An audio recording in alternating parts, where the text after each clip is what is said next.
What was the Golden Horde? Have you ever wondered about the powerful forces that shaped Europe during the Middle Ages? One such force was the Golden Horde. This was a major political and military power that emerged in Eastern Europe and Central Asia in the 13th century.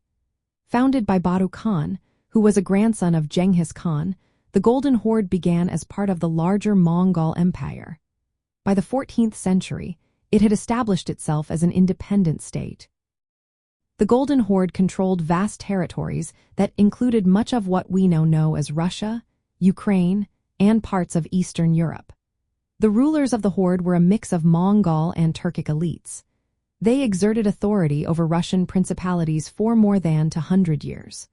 During this time, Russian princes were required to pay tribute to the Horde and seek approval from its khans to rule.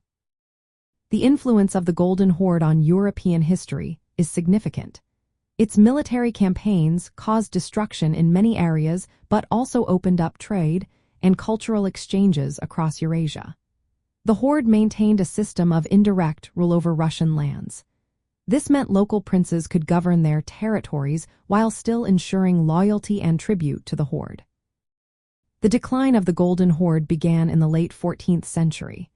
Internal conflicts, the Black Death, and military defeats all played a role in its downfall. A key event during this time was the Battle of Kulikovo in 1380. Russian forces achieved a notable victory there, but the Horde retaliated by sacking Moscow in 1382. As the 15th century progressed, the Golden Horde fragmented into smaller Khanates, such as Crimea, Astrakhan, and Kazan. By the early 16th century, the last remnants of the Golden Horde were absorbed or destroyed by neighboring powers, including the rising Russian state.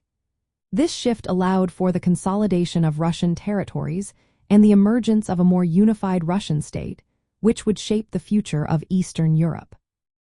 For those interested in medieval European history, the Golden Horde represents a time of foreign domination over Russian lands. Its legacy includes new administrative practices and the establishment of trade routes. The eventual rise of a centralized Russian state after the fall of the Golden Horde had lasting effects on the region's political and cultural development.